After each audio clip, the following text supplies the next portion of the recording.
त्रैकाल दृष्टा भले जीवों के तारनहार शाश्वत प्रभु श्रमण भगवान महावीर स्वामी के चरणों में कोटि कोटि वंदन। दीन दुखियों के मसीहा, करुणा के सागर, परम पूज्य गुरुदेव श्रमण सूर्य मर्दर के श्री मिश्री मलजी महाराज साहब के चरणों में कोटि कोटि वंदन। पाठ पर विराजमान परम श्रद्धेया, परम विदुषी, मधुर व्याख्यानी, सरल मना पूज्य गुरुदेव जी महाराज साहब के चरणों में कोटि कोटि वंदन। धर्म प्रेमी बंधुओं, शीलवती माता बहनों, आपके सामने पतित पावनी जिनवानी रूपी गंगा का हर रोज प्रवाह हो रहा है। धरती पर बहने वाली जो गंगा है वो तो शरीर के मैल को दूर करती है, लेकिन जिनवानी रूपी गंगा एक ऐसी गंगा है जो हमारे शरीर को नहीं बल्कि आत्मा को धो देती है। आत्मा के ऊपर लगे हुए जन्म जन्म के मैल, आत्मा के ऊपर लगे हुए कर्मों के बंध, उनको धो देती है, कर्मों को धुन डालती है और आत्मा के परिणामों को शुद्ध करके, पवित्र करके, आत्मा के अंदर जो अध्यवसाय हैं उन अध्यवसायों को शुद्ध करके, पवित्र करके, निर्मल करके आत्मा को ऊर्ध्व गति की ओर गतिमान करती है। क्योंकि बंधुओं, आत्मा का स्वभाव है ऊर्ध्व गति की ओर जाना, लेकिन आत्मा अपने विभाव में भटक रही है। स्वभाव को छोड़ करके किसमें भटक रही है? विभाव में। क्योंकि आत्मा का जो स्वभाव है वो सही स्वभाव तो है समभाव में रहे, लेकिन अपने समभाव को छोड़ करके आत्मा विषम भाव में भटक रही है, विकृतियों के अंदर भटक रही है। इसका कारण है राग और द्वेष, और राग और द्वेष के कारण से कर्मों का बंध। कर्मों के बंध जब तक आत्मा के ऊपर पड़े हुए हैं, कर्मों का मैल जब तक आत्मा के ऊपर लगा हुआ है, तब तक आत्मा ऊर्ध्व गति की ओर प्रस्थान नहीं कर सकती है। और ऐसा कार्य करती है जिनवानी के जो आत्मा के ऊपर कर्मों का जाल लगा हुआ है, आत्मा के ऊपर कर्मों के बंधन पड़े हुए हैं, आत्मा के ऊपर कर्मों के काले दाग पड़े हुए हैं। ये जिनवानी रूपी गंगा उस आत्मा के काले दागों को और आत्मा के मैल को अच्छी तरह से प्रक्षालन कर देती है, शुद्ध कर देती है और पवित्र कर देती है। जिनवानी को पढ़ना और सुनना हम कह सकते हैं ये आत्म स्नान के समान है। किसके समान है? शरीर का स्नान तो रोज करते हैं। किसी के कोई त्याग प्रत्याख्यान हो तो कोई एक दिन छोड़कर 2 दिन छोड़ करके करता है, कोई छोटी स्नान करता है तो कोई बड़ी। शरीर को तो धोते हैं, शरीर का स्नान तो रोज करते हैं, लेकिन आत्म स्नान करने के अवसर बड़ी मुश्किल से आते हैं। वो आत्माएं पुण्यवान होती हैं, वो धन्यवाद की पात्र हैं। आज आप सब यहाँ पर आए और बाहर मौसम कैसा है? हाँ, और फिर साहूकार पेट का क्षेत्र, कोई दूसरा क्षेत्र हो कि पानी आए और बह करके चला जाए। और साहूकार पेट की स्थिति आप अच्छी तरह से जानते हैं। थोड़ी सी बरसात आई और गलियों में क्या हो जाता है? कीचड़। लेकिन ऐसे कीचड़ में भी आप लोग आए और इतनी जल्दी आए, इसका मतलब क्या है? आपकी अनंत पुण्यवानी का सुयोग है, बहुत बड़ी पुण्यवानी का योग है कि मन के अंदर जिनवानी को श्रवण करने की भावना आती है। प्रमाद को छोड़ते हैं, आलस को छोड़ते हैं। और कई ऐसे भी मनुष्य हैं जैन कुल के अंदर जिनका जन्म हुआ, और वो वीतराग वाणी सुनने का अवसर उनको प्राप्त नहीं हुआ। कई बार क्या होता है, स्थानक के बाजू में घर रहकर रहने के बाद में भी 4-4 महीने का चातुर्मास निकल जाता है, लेकिन ना संतों के दर्शन कर पाते हैं, ना ही जिनवानी श्रवण कर पाते हैं। अब मैं कहूँ 8:30 पौने 9 बजे का समय है, आप लोग कब उठे होंगे? शरीर का अवश्य कार्य किया, थोड़ा बहुत नाश्ता पानी भी किया, तब यहाँ पर पहुँचे। और कई पुण्यवान ऐसे हैं जो अभी तक क्या ले रहे हैं? नींद ले रहे हैं। ये समझना चाहिए उनके पाप का उदय है। पुण्यवानी का उदय होता है तब जिनवानी श्रवण करने का अवसर प्राप्त होता है।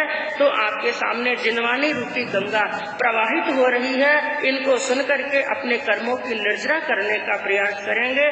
तो बंधुओं, आपके सामने उत्तरायण सूत्र के साथ साथ में 3 दिन 4 दिन से और यही प्रसंग चल रहा है संवत्सरण। संक्षिप्त के अंदर बताने का प्रयास करते हैं। तो आज हम कुछ प्रश्नों पर विचार करेंगे, चिंतन करेंगे कि संवत्सरण की रचना किन कारणों से होती है, संवत्सरण की रचना करने में कितना समय लगता है और संवत्सरण की क्या क्या विशेषताएं और होती है। सबसे पहला प्रश्न, संवत्सरण की रचना क्यों होती है, किस कारण से होती है? क्योंकि ये बात आपको बताई गई कि यह जरूरी नहीं है कि तीर्थंकर भगवान जब भी उपदेश देते हैं वो संवत्सरण में बैठ करके ही देते हैं। नहीं, ऐसा नहीं है। कभी कभी कुछ क्षण ऐसे होते हैं, कुछ समय ऐसा होता है जब संवत्सरण की रचना देवता करते हैं। और वो कारण कौन से होते हैं? सबसे पहला कारण तो बताया गया, जिस क्षेत्र के अंदर अन्य मतावलंबी ज्यादा होते हैं, यानी जो दूसरे धर्म को, पाखंड धर्म को मानने वाले हैं, अन्य धर्म के मतावलंबियों की ज्यादा वहाँ पर बोलबाला जिनका है, तो उस समय सच्चे धर्म की प्ररूपना हो और जिन शासन की प्रभावना हो, यह सोच करके, यह जान करके, तो जहाँ पर अन्य धर्म के मतावलंबी ज्यादा संख्या के अंदर होते हैं, क्योंकि ये वर्णन भी आपने श्रवण किया होगा, जब श्रमण भगवान महावीर स्वामी इस भूतल पर, इस धरती पर विचरण कर रहे थे, उस समय कई प्रकार के पाखंड थे। और वो भी पाखंड कितने प्रकार के थे? 363 प्रकार के वाद, 363 प्रकार के पाखंड उस समय थे। तो जहाँ पर ऐसे पाखंडियों का, अन्य मतावलंबियों का ज्यादा बोलबाला होता है, तो सच्चे धर्म की प्ररूपना करने के लिए, जिन शासन की प्ररूपना करने के लिए संवत्सरण की रचना की जाती है। और दूसरा कारण क्या बताया गया? जहाँ पर जिनवाणी को सुनने वाले श्रोतागण ज्यादा होते हैं, यानी जहाँ पर पब्लिक ज्यादा होती है, श्रोतागण ज्यादा होते हैं, उस समय बैठने के लिए स्थान भी बड़ा चाहिए। इसलिए ऐसे स्थान के ऊपर भी संवत्सरण की रचना होती है। जैसे उदाहरण के माध्यम से हम समझ सकते हैं कि जैसे उदाहरण ये लीजिए कि चातुर्मास के अंदर हर रोज प्रवचन कहाँ पर होता है? जैन भवन के अंदर होता है। और जब गुरुदेव की जयंती आई तो जयंती कहाँ पर मनाई? दादावाड़ी के अंदर। कारण क्या था? कि पब्लिक इतनी आएगी जो पब्लिक यहाँ पर बैठ नहीं सकती, यानी जहाँ पर श्रोतागण ज्यादा होते हैं, ज्यादा भीड़ होती है, ज्यादा पब्लिक होने का अवसर होता है, उस समय के अंदर देवता संवत्सरण की क्या करते हैं? रचना। तो मुख्य 2 कारण बताए गए, एक तो अन्य मतावलंबी पाखंडी ज्यादा होते हैं और दूसरा बताया श्रोतागण अधिक मात्रा के अंदर होते हैं, तो संवत्सरण की क्या होती है? रचना होती है। और दूसरा प्रश्न ये है, संवत्सरण को बनाने में समय कितना लगता है? इतना बड़ा सुंदर संवत्सरण जिनका वर्णन आप 4 दिन से लगातार सुन रहे हैं, और 4 दिन नहीं 40 दिन भी जिसका वर्णन करते रहे तो शायद समय क्या हो जाएगा? कम पड़ जाएगा। इतना विशाल वो संवत्सरण होता है। तो संवत्सरण को बनाने में कितना समय लगता है, उसके अंदर क्या बताया गया कि जब तीर्थंकर भगवान को केवल ज्ञान की प्राप्ति होती है। ध्यान से सुनना इस बात को, जिस वृक्ष के नीचे तीर्थंकर भगवान को केवल ज्ञान की प्राप्ति होती है, और जब उस समय देवताओं को इस बात का मालूम पड़ता है अपने अवधि ज्ञान के द्वारा कि तीर्थंकर भगवान को केवल ज्ञान की प्राप्ति हुई है, अब तीर्थंकर भगवान उपदेश देंगे।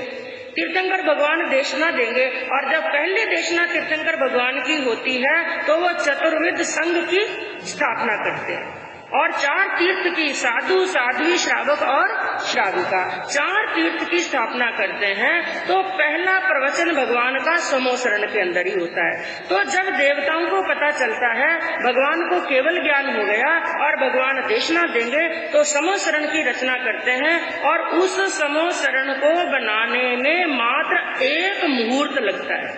कितना मुहूर्त? 1 मुहूर्त के अंदर मिनट कितने आते हैं? 48 मिनट। आपकी समाई कितने मुहूर्त की है? 1 मुहूर्त की समाई। तो मात्र 1 मुहूर्त लगता है और उस 1 मुहूर्त के अंदर समोसरण का निर्माण हो जाता है।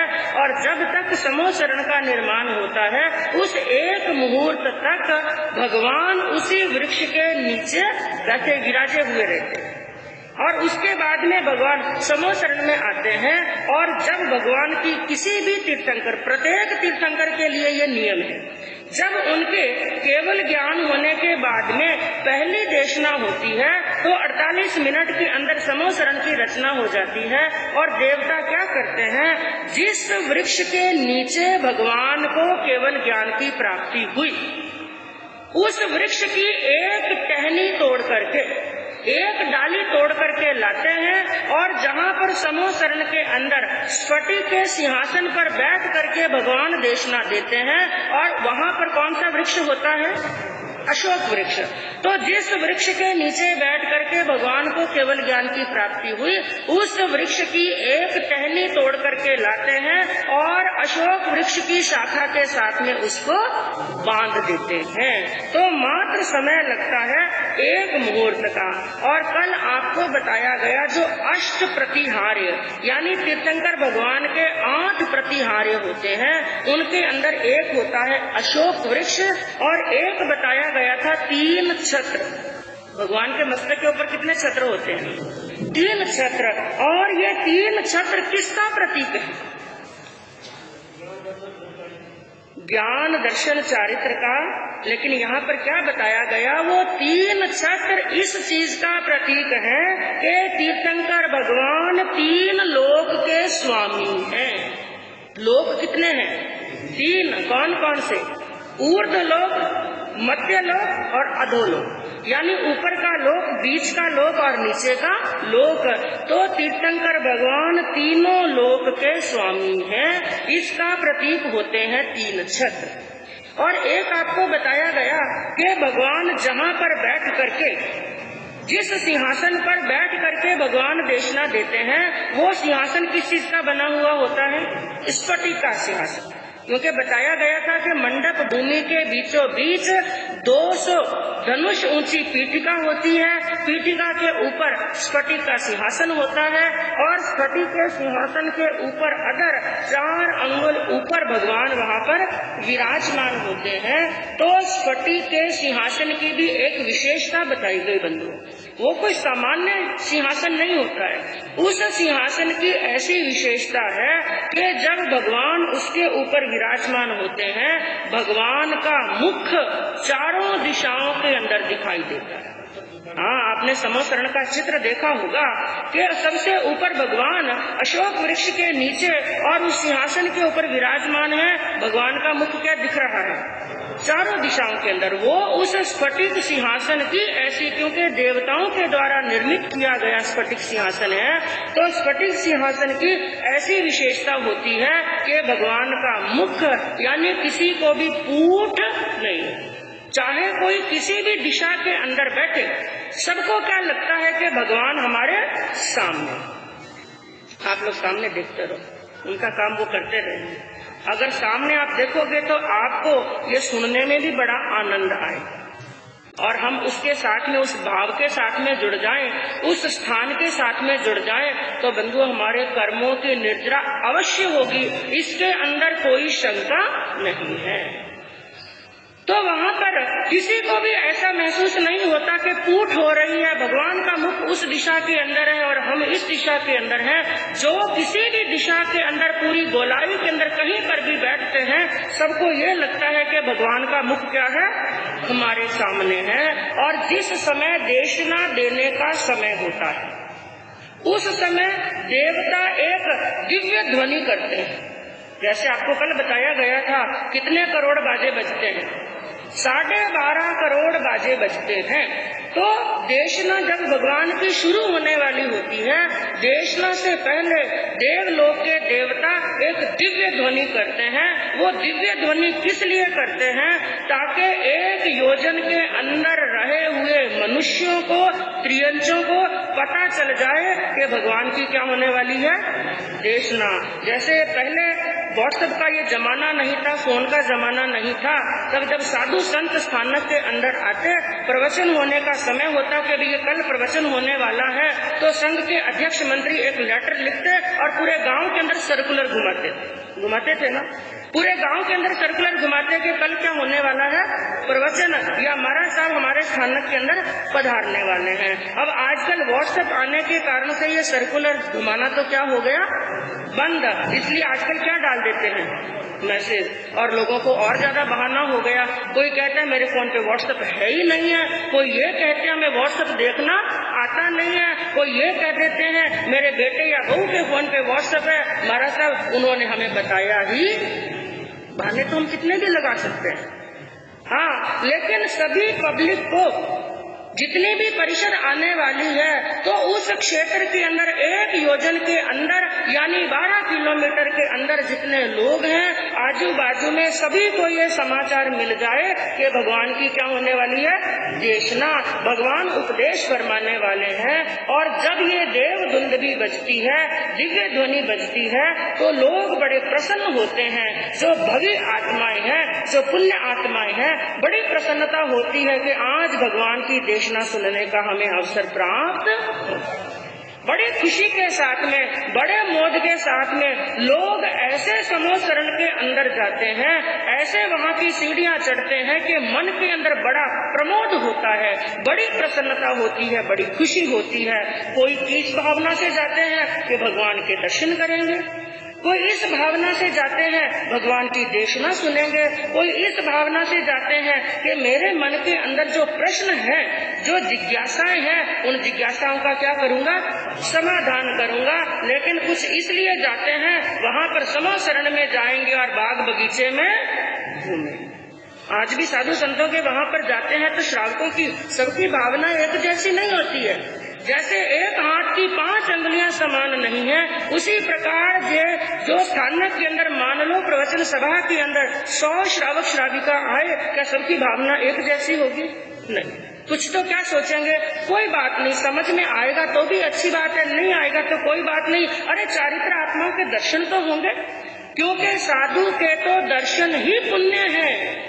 साधु के तो दर्शन करने मात्र से ही पुण्यवानी बंध जाती है। क्योंकि कहा गया बाकी के जो तीर्थ हैं, जैसे पाली तनाजी जाते हैं, गिरनार जी जाते हैं, वहाँ पर तो जाने के बाद में पुण्य का फल मिलता है। संत के तो यहीं पर दर्शन करने से हाथों हाथ पुण्य का फल मिल जाता है। ऐसे तीर्थ होते हैं। तो कुछ लोग आते हैं, चलो चलते हैं चारित्र आत्माओं के दर्शन करेंगे। कुछ की भावना होती है, अरे जाते हैं वहाँ पर जिनवानी श्रवण करेंगे। और कुछ लोग वहाँ पर आते हैं, चलो भाई रोज मेरे समाई का नियम है, आज घर पर नहीं की तो वहाँ पर कर लेंगे। और कुछ के मन में क्या होता है, कोई शंकाएं होती हैं, जिज्ञासाएं होती हैं। अगर समय मिलेगा बाबूजी से अवसर मांगेंगे, अगर उनके पास में उनकी सहायता होगी तो अवसर मिल जाएगा, तो अपनी शंकाओं का क्या कर लेंगे, समाधान कर लेंगे। और कोई क्या सोचते हैं, आज गौतम प्रसादी है, चलो जीवने के लिए चलते हैं। कुछ सोचते हैं आज बड़ा फंक्शन है तो 1-2 प्रभावना तो रखी होगी, अरे प्रभावना भी ले लेंगे। और कुछ लोग क्या सोचते हैं, जिनके मन के अंदर साधु संतों के प्रति श्रद्धा नहीं होती है, वो सोचते हैं ये अपने आप को बड़े ज्ञानी तो कहते हैं, जाकर देखते हैं कैसा प्रवचन देते हैं। और कहीं पर छोटी बड़ी गलती हो गई और हाथों हाथ टोक देते हैं। वो केवल चूक देखने के लिए आते हैं, सब एक दृष्टि से एक भावना से नहीं आते हैं। तो वहाँ पर भी खूब लोग आते हैं, सब अपनी अपनी भावना लेकर के आते हैं। तो लोग आते हैं नदी के पूर की तरह, कि जैसे पूरी नदी ही उलट गई हो। और वहाँ पर एक प्रश्न और पैदा होता है कि जब भगवान की देशना प्रारंभ हो जाती है क्या भगवान की देशना के प्रारंभ होने के पहले पहले जिनको आना है आ जाए, और देशना प्रारंभ होने के बाद में क्या कोई समूह शरण में प्रवेश नहीं कर सकता? नहीं, ऐसी कोई कंडीशन नहीं है। भगवान की देशना चलती रहती है, कोई आए और चाहे कोई वहां से जाए, भगवान को इससे कोई लेना देना नहीं है। तो बात चली थी देवदुंदुभी की। जब देवदुंदुभी बजती है, देवता दिव्य ध्वनि करते हैं, सबको समाचार देते हैं। उस समय साधु संतों के लिए एक नियम है, गृहस्थी के लिए यह नियम नहीं है। गृहस्थी की भावना हो तो आए और नहीं हो तो नहीं आए। लेकिन जितने जितने क्षेत्र के अंदर देवदुंदुभी की दिव्य ध्वनि की आवाज जाती है, ध्वनि पहुंचती है और साधु संतों को वहां पर पता चलता है कि तीर्थंकर भगवान का समूह शरण लगा, तो साधु संतों के लिए, साध्वियों के लिए एक नियम होता है कि उनको वहां पर समूह शरण में जाना और जरूर जाना। और यदि प्रमाद के वश समझ लो, आलस के वश समझ लो, यदि कोई साधु साध्वी भगवान के समूह शरण में वो दिव्य ध्वनि सुनने के बाद में भी नहीं जाते हैं, तो शास्त्रों के अंदर वर्णन आया, उनको प्रायश्चित आता है। क्या आता है? प्रायश्चित, और वो भी 84 तप का प्रायश्चित आता है। तो इसलिए कहा भगवान के समूह शरण में जाना वहां पर बहुत जरूरी होता है। और एक बात और बताई गई वहां पर, क्योंकि कई बातें अलग अलग साहित्य के अंदर अलग अलग पढ़ने को मिलती हैं, लेकिन उनका कारण क्या है वो कारण अभी तक समझ में नहीं आया है। तो समूह शरण की एक विशेषता ये होती है कि जो स्त्रियां होती हैं, चाहे वो देवियां हैं, चाहे वो साध्वियां हैं और चाहे गृहस्थी श्राविकाएं हैं, जो भी स्त्रियां होती हैं, सभी स्त्रियां समूह शरण के अंदर खड़ी रहती हैं, वहां पर स्त्रियां बैठ नहीं सकती। इसका कारण क्या है? या तो ज्येष्ठ पद के हिसाब से हो जाता है, क्योंकि हमारे शास्त्रों के अंदर भी वर्णन आया, पर्युषण पर्व के अंदर भी आपने सुना, जब कल्प का वर्णन आता है, एक आता है ज्येष्ठ कल्प, यानी पुरुष को श्रेष्ठ और ज्येष्ठ माना गया। तो वहाँ पर स्त्रियां खड़ी रहती हैं और बंधुओं वहाँ पर भगवान की शरीर की ऐसी दिव्य प्रभा पड़ती है, क्योंकि एक तो जो समूह शरण बना हुआ है वो किससे बना हुआ है? रत्नों से बना हुआ है, हीरे पन्ने माणक मोती उन रत्नों से बना हुआ है, उनकी भी प्रभा बड़ी जोरदार पड़ती है। लेकिन उससे भी कई गुना ज्यादा तीर्थंकर भगवान के शरीर की प्रभा पड़ती है। प्रभा का मतलब हम क्या कह सकते हैं? शरीर में से प्रकाश निकलता है, शरीर में से प्रकाश निकलता है। तो ऐसी प्रभा पड़ती है समूह शरण के अंदर, पता ही नहीं चलता कि दिन कब हुआ और रात्रि कब हुई। तो दिन और रात्रि का कोई भेद नहीं होता है। और दूसरी बात, जिस समय साधु साध्वी श्रावक श्राविका त्रियंच त्रियंचनी कोई भी वहाँ पर 12 प्रकार की परिषद धर्म देशना सुनने के लिए बैठती है, उनको किसी प्रकार की कोई पीड़ा सताने वाली, चाहे शरीर के अंदर कितना भी भयंकर से भयंकर वेदना हो, लेकिन जब वो भगवान की वाणी श्रवण करने के लिए बैठते हैं, सभी रोग शांत हो जाते हैं। ना उनको भूख लगती है, ना उनको प्यास लगती है, ना मल मूत्र की शंका होती है, ना काम बाधा सताती है, ना इधर देखना और ना ही उधर देखना, किसी प्रकार की उनको पीड़ा नहीं होती है। और एक विशेषता होती है, चाहे मनुष्य है चाहे त्रियंच है, वहाँ पर सब अपना वैर भूल जाते हैं। यहाँ तक के जन्मजात वैरी है, जैसे सिंह है और हिरण है, सिंह है और गाय है, जिनका जन्मजात वैर है। एक सिंह जब गाय को देखता है तो छोड़ने वाला नहीं। लेकिन समूह शरण की यह विशेषता है, सब अपने जन्मजात वैर को भुला देते हैं। और एक बात बंधुओं कल आपके सामने ये भी चली थी कि जो 3rd फ्लोर के अंदर 8 भूमियां बताई गई, उसमें सबसे बीचों बीच भूमि कौन सी है? मंडप भूमि। यानी मंडप भूमि के अंदर कौन कौन पहुंच सकता है और कौन कौन नहीं पहुंच सकता है और किस कारण से, जिसके अंदर बताया 3 प्रकार के जीव मंडप भूमि तक समूह शरण में पहुंचने के बाद में भी 20,000 सीढ़ियां चढ़ने के बाद में भी मंडप भूमि तक नहीं पहुंच सकते हैं। और वो 3 प्रकार के जीव होते हैं। एक तो मिथ्यात्वी, दूसरा बताया असंगी और तीसरा बताया अभवी। ये 3 प्रकार के जीव ऐसे होते हैं कि समोसरण तक पहुंच गए, समोसरण की सीढ़ियां भी चढ़ गए, लेकिन यह चाह करके भी भगवान की धर्म सभा तक नहीं पहुंच सकते हैं। इसके पीछे कारण क्या होता है? जब वो पहली भूमि में जाते हैं, और पहली भूमि कौन सी है? याद है कुछ? भवन भूमि। कौन सी भूमि है? पेपर नहीं लेकर के आए, लेकिन शायद याद रखे तो अच्छी बात रहेगी। पहली भूमि है भवन भूमि, और बीच में कल्प वृक्ष भूमि भी आती है, और बाग बगीचों की भूमि भी आती है, और ध्वजा भूमि भी आती है, पुष्प मंडप भी आता है। तो जो 7 भूमियां हैं वो बंधुओं इतनी सुंदर भूमियां हैं, वहाँ पर इतने अच्छे अच्छे वृक्ष, फल, फूल, पौधे और ऐसे सुंदर भवन लगे बने हुए हैं। जगह जगह पर नाट्यशालाएं खुली हुई हैं, जगह जगह पर नाट्यशालाएं खुली हुई हैं, जगह जगह पर चित्रशालाएं, ऐसे सुंदर सुंदर चित्र बने हुए हैं। ऐसे लगता है कि वो सामने चित्र नहीं है, बल्कि जीता जागता मनुष्य या जानवर जीता जागता वहाँ पर खड़ा है। ऐसी चित्रशालाएं बनी हुई हैं, ऐसी पुष्प वाटिकाएं बनी हुई हैं। क्योंकि एक बात आपको बताई, वहाँ पर जितने भी फूल होते हैं, पेड़ होते हैं, पौधे पत्ते जितने भी होते हैं, सबके सब असली तो नहीं होते। किससे बने हुए? विक्रिया, हाँ, व्याक्रिय किया हुआ होता है, कृत्रिम होते हैं। लेकिन उनमें भी एक विशेषता होती है, चाहे वो कृत्रिम होते हैं, क्योंकि इस दुनिया के अंदर तो हम देखते हैं जो डुप्लीकेट चीज है, डुप्लीकेट फूल है, कृत्रिम फूल है, वो केवल दिखने में सुंदर लगता है लेकिन सुगंध नहीं होती है। लेकिन देवताओं के द्वारा व्याक्रिय किए हुए उन वृक्षों की, फूलों की, पत्तों की और फलों की ये विशेषता होती है कि जितनी सुगंध ओरिजिनल में नहीं आती है, इतनी सुगंध उन कृत्रिम फूलों के अंदर आती है। इतने सुंदर दिखाई देते हैं, इतने आकर्षक दिखाई देते हैं, और बड़ी जोरदार क्या आती है? सुगंध आती है। तो ऐसी ऐसी नाट्यशालाएं हैं, ऐसी सुंदर चित्रशालाएं हैं, पुष्प वाटिकाएं हैं, बड़ी सुंदर वाटिकाएं बनी हुई हैं, बड़े सुंदर भवन बने हुए हैं, और बड़े सुंदर चैत्य यानी मंदिर बने हुए हैं, और क्रीड़ा करने के लिए यानी खेलने के बड़े बड़े स्थान बने हुए हैं, मान स्तंभ बने हुए हैं। जो अभवी जीव है, असन्नी जीव है, मिथ्यात्वी जीव है, बस उनको अंदर भटक करके ही रह जाते हैं। जैसे आप लोग घूमने के लिए जाते हैं ना, छुट्टियों के दिन आते हैं, तो छुट्टियों में घूमने के लिए कहाँ जाते हैं? थोड़ा जोर से बोल करके बताइए। ज्यादातर घूमने के लिए कहाँ जाते हैं? पिकनिक मनाने के लिए कहाँ जाते हैं?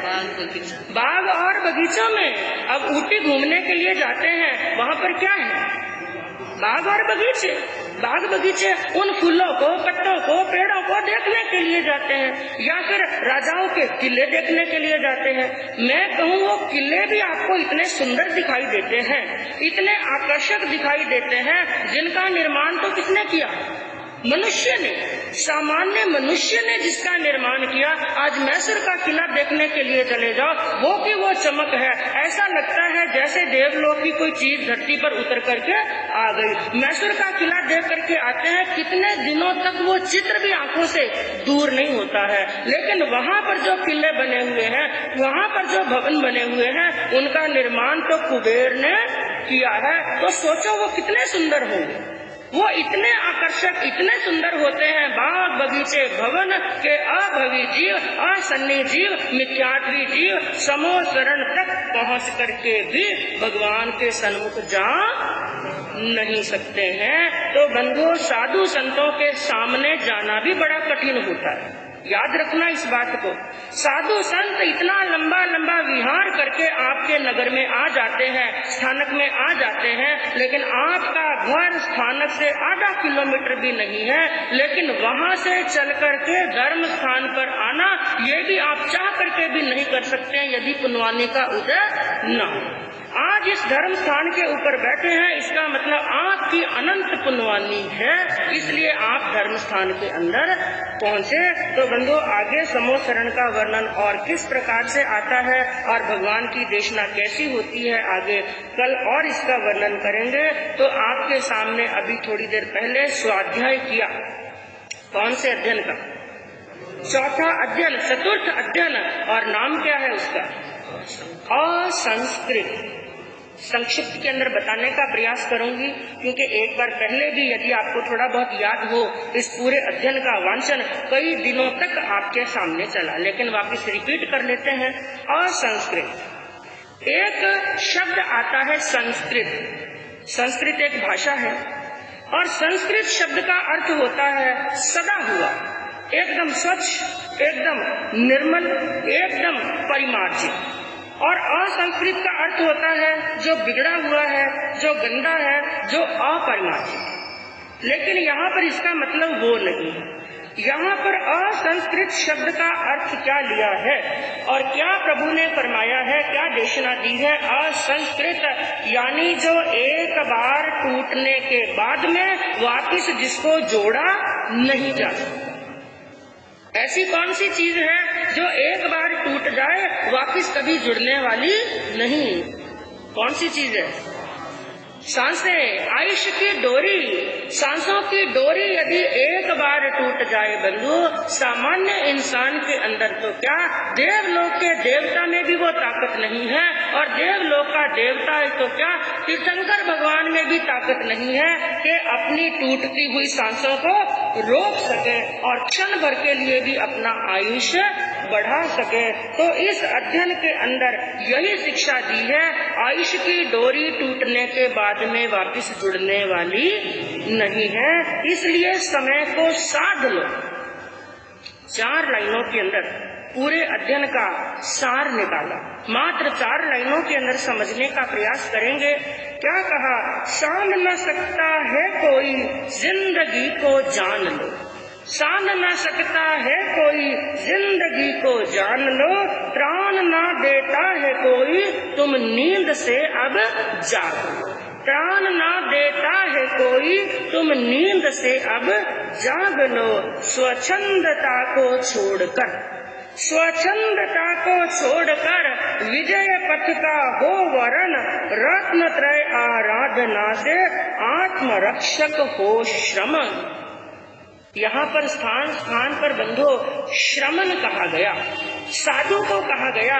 इसका मतलब ये बात नहीं है, हमें ये अर्थ नहीं लेना है कि ये उपदेश प्रभु ने केवल साधु के लिए दिया, नहीं।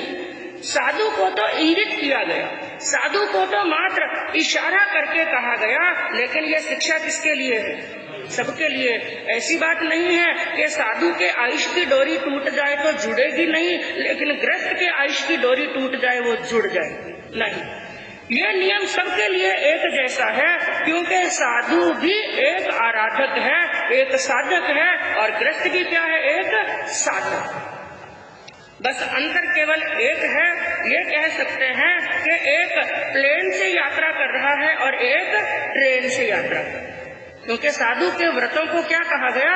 महाव्रत, और श्रावक के व्रतों को क्या कहा गया? अनुव्रत। बस, तो वो भी एक साधक है, वो भी एक साधक है। सबसे पहली बात क्या कही? सांध नहीं सकता है कोई जिंदगी को जान लो। जिंदगी की एक सबसे बड़ी सच्चाई, बाकी सब असत्य है। जन्मना भी असत्य है, जीवन भी असत्य है, सब कुछ असत्य है। संसार के अंदर जितना भी हमारी आंखों से हमें दिखाई दे रहा है, सबका सब क्या है? असत्य। लेकिन विडंबना बड़ी है, इंसान इस असत्य के अंदर, जैसे समूह शरण में पहुंचने के बाद में भी जो सच्चा स्थान है, प्रभु की जो शरण है, तीर्थंकरों की शरण के अंदर नहीं पहुंचे, क्योंकि किसमें भटक गए? असत्य में। वो नाटकशाला में भटके, चित्रशाला में भटके, भवनों को देखने में भटके। वो भवन क्या है? सत्य है या असत्य है? असत्य। और सत्य है प्रभु की वाणी। लेकिन असत्य के कारण से, असत्य में भटकने के कारण से सत्य के स्थान पर नहीं पहुंच सके। तो क्या कहा? सबसे बड़ा सत्य, बाकी संसार के अंदर सब कुछ, जितना कुछ हमारी आंखों से दिखाई दे रहा है, सबका सब क्या है? असत्य। यहाँ तक कि हमारा ये शरीर भी क्या है? असत्य। जितने भी रिश्ते और नाते हैं, सब क्या है? असत्य। लेकिन फिर भी रोते किसके लिए? किसी भाई ने अच्छा व्यवहार नहीं किया तो आंखों में क्या आ जाते हैं, अरे मेरा सगा भाई होकर के एक माँ की कुक्षी से हमने जन्म लिया, एक साथ पढ़े, एक साथ लिखे, एक साथ खेले, आज मेरा भाई भी मेरी साथा नहीं पूछ रहा। अरे मेरी वो बहन क्या रक्षाबंधन आता है मेरे हाथ पर कलाई बांधने, राखी बांधने के लिए नहीं आती है, क्या मेरी ऐसी बहन है, क्या मेरे माता पिता हैं वो भी मेरे साथ में दो बात कर रहे हैं, उनके लिए रोते हैं। मैं कहूँ उनके साथ में रिश्ता कितने समय, जब तक ये सांसें चल रही हैं, और जिस दिन चलती हुई सांस बंद हो गई, मैं कहूँ हम मर गए, सांस बंद हो गई, हाथों हाथ किसी कुछ समय निकलने के बाद में, समय निकला, कुछ समय निकलने के बाद में हमने किसी पड़ोसी के घर में जन्म ले लिया। कल्पना कीजिए, इस घर के अंदर कमाया, इतना कमाया कि 3 खंड की बिल्डिंग आपकी मेहनत से बनी, सबकी शादी की, ब्याह किया, खूब जिंदगी भर दौड़े, खुद ऐश आराम किया नहीं। जब ऐश आराम करने का समय आया, उस समय सांसों की डोरी टूट गई और कुछ समय व्यतीत हुआ, पड़ोस के घर के अंदर जन्म ले लिया और वहां पर जन्म लेने के मान में योग हुआ कि उसको जाति स्मरण ज्ञान हो गया। हो जाता है, मनुष्य को होता है, प्रिंस को भी होता है जाति स्मरण ज्ञान, और जाति स्मरण ज्ञान हो गया और उसे पता चला, अरे मैं तो बाजू वाले घर का मालिक था, वो मेरा बेटा है, वो मेरी पत्नी है, वो मेरा परिवार है। अब मैं कहूँ वो व्यक्ति जाकर के सामने वाले घर पर अधिकार जमाए, उसको कोई अधिकार जमाने देगा? यहाँ से चलता बन, कौन तेरा बेटा और कौन तेरी पत्नी, बस ये है रिश्ते। इतना क्षण भंगुर संसार है, फिर भी इंसान के इसके पीछे दौड़ता रहता है। इसलिए प्रभु ने क्या कहा, सांध नहीं सकता है कोई जिंदगी को जान ले, कोई वापिस इसको जोड़ने वाला नहीं है। और दूसरी बात क्या कही, त्राण नहीं देता है कोई, तुम नींद से अब जाग लो। जिसको तुम अपना मान रहे हो ये मेरे हैं, याद रखना जब तुम्हारे कर्म उदय के अंदर आएंगे उस समय तुम्हें कोई त्राण देने वाला, त्राण यानी शरण, तुम्हें कोई शरण देने वाला नहीं है, तुम्हारी कोई रक्षा करने वाला नहीं है। इसलिए प्रभु ने इसके अंदर एक सूत्र दिया, न बंधवा बंधवयम उवेंती। जितने भी बंधु जन हैं वो बंधुता का पालन करने वाले नहीं है, तो वो तुम्हें त्राण देने वाले नहीं हैं। और तीसरी बात क्या कही, स्वच्छंदता को छोड़कर विजय पथ का हो वरण। अब तुम स्वच्छंदता को छोड़ दो। एक तो होती है स्वतंत्रता, एक होती है स्वच्छंदता, दोनों में बड़ा भारी अंतर है, जमीन और आसमान का अंतर है। स्वतंत्रता अच्छी है लेकिन स्वच्छंदता बड़ी खराब। किसे कहते हैं स्वच्छंदता, जिसे हम अपनी भाषा में कह सकते हैं मन मते करना, और स्वच्छंदता कहते हैं लापरवाही को, स्वच्छंदता कहते हैं गफलत को, और स्वच्छंदता कहते हैं बेहोशी। क्योंकि हम जितना भी अधर्म करते हैं, पाप करते हैं, ये किसमें करते हैं, स्वच्छंदता। जब साधु संत उपदेश देते हैं, अरे भाई ये जन्म मरण ना जाने कब से चल रहा है, अपने जीवन को साध लो, जीवन की सार्थकता कर लो, धर्म की आराधना कर लो, उस समय जो स्वच्छंदता में रहने वाला है, बेहोशी में रहने वाला है, वो मनुष्य क्या कहता है, अरे अभी कोई मौत आने वाली थोड़ी है, अभी तो मैं कितने दिन जीऊंगा, 100 साल की जिंदगी है, मैं कोई अभी मरने वाला नहीं हूँ। तो ऐसी स्वच्छंदता के अंदर रहता है। लेकिन ज्ञानियों ने कहा जब सांसों की डोरी टूटती है उस समय ना ये आपकी दौलत उसको जोड़ सकती है, ना कोई देव जोड़ सकता है, ना कोई परिवार जोड़ सकता है। यहाँ तक के पूरा परिवार चाहे सामने बैठा हो, चाहे पूरा परिवार सामने बैठा है, उस समय एक व्यक्ति जो मृत्यु की शैया पर सो रहा है, बड़ी दीनता पूर्वक परिवार वालों के सामने जैसे जीवन की क्या मांग रहा है, भीख। और जीवन की भीख कौन मांगता है, जिसने समय रहते अपने समय को सार्थक नहीं किया है, जिसने धर्म की आराधना नहीं की है, उसे अपने जीवन की भीख मांगनी पड़ती है। और जिसने समय रहते अपनी साधना कर ली, स्वच्छंदता को छोड़ दिया, उसको कभी अपने जीवन की भीख मांगने की आवश्यकता नहीं है। और इसके अंदर एक सूत्र आया, प्रभु ने क्या फरमाया, कड्डान कम्मान मुख अट्ठी। हे संसार के भगे प्राणियों, तुम्हारे किए हुए कर्मों का भुगतान किए बिना कभी छुटकारा होने वाला। इंसान जब पाप करता है, अधर्म करता है, छुप छुप करके करता है और क्या सोचता है, मुझे किसी ने पाप करते हुए नहीं देखा। ऊपर से तो बड़ा धर्मात्मा बनता है, ऊपर से तो बड़ा सफेद जग बनता है, लेकिन हृदय उसका काला होता है। लेकिन काले का फल काला और सफेद का फल सफेद। अच्छे का फल अच्छा और बुरे का फल जरूर बुरा मिलेगा, क्योंकि कर्मों का भुगतान किए बिना कभी मुक्ति होने वाली नहीं है। आगे चल करके एक सूत्र प्रभु ने और दिया, वेरान बद्धा नरम उवेंती। यदि हमने किसी के साथ में वैर का बंध कर लिया है, क्योंकि वैर का बंध करने में कोई देर नहीं लगती है, बड़ा शीघ्र हम किसी के साथ में वैर बांध लेते हैं। लेकिन वैरानुबद्धा नरम उवेंती, वैर को बांधने वाला मर करके कहाँ जाता है? नरक में। ये किसकी वाणी है? जिनेश्वर भगवान की। और जिनेश्वर किसे कहते हैं? जिन्होंने जीत लिया है। किसको जीत लिया है? राग और द्वेष। और जिसने राग और द्वेष को जीत लिया है वो कभी असत्य कहने वाले नहीं। इसको मानो चाहे ना मानो, लेकिन ये बात तीन काल में सत्य है। हमने यदि किसी के साथ में वैर किया है, वैर की गांठ को बांध लिया है, वैर का बंध कर लिया है, वो चाहे गृहस्थ है और चाहे साधु, वहाँ पर साधु भी छूटने वाले नहीं है, क्योंकि ये केवल सफेद वस्त्र उसे वैर के बंध के कारण से नरक में जाने से कोई भी बचा नहीं सकता।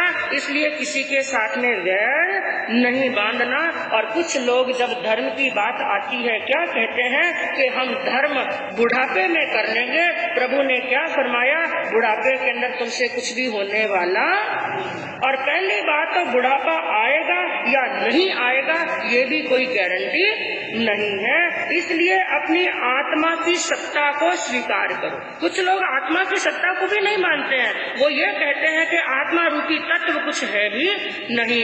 तो इस अध्ययन के अंदर बताया गया आत्मा रूपी सत्ता को मानना और आत्मा रूपी सत्ता को स्वीकार करना। अगला जन्म भी है और मरण भी है। अंतिम के अंदर एक बात कह करके अपने वक्तव्य को मैं यहाँ पर प्रस्थान करूंगी। इसके अंदर कहा गया कि घोरा मुहूर्ता अबलम शरीरम भारंड पक्षी व चरे कमत्ते। क्या बात कही कि इन सब बातों को जान करके कि जीवन की डोरी टूटने के बाद में वापस जुड़ने वाली नहीं है, कर्मों का भुगतान करना ही पड़ेगा, कोई सगा संबंधी हमारा साथ देने वाला नहीं है। और सबसे बड़ी बात कही कि घोरा मुहूर्ता अबलम शरीरम, ये काल बड़ा घोर है, बड़ा शक्तिशाली है और हमारा शरीर क्या है? निर्बल है, काल के सामने कुछ भी नहीं है। तो घोरा मुहूर्ता अबलम शरीरम भारंड पक्षी व चरोपमत्तो, काल बड़ा भयंकर है, शरीर बड़ा निर्बल है, इसलिए भारंड पक्षी की तरह सदैव अप्रमत्त होकर के रहो। यानी कुल मिलाकर के संक्षिप्त के अंदर सार कह सकते हैं, प्रभु ने ये फरमाया एक साधक को कभी प्रमाद के अंदर लिप्त नहीं होना है, प्रमाद को छोड़ करके अप्रमत्त को बंधुओं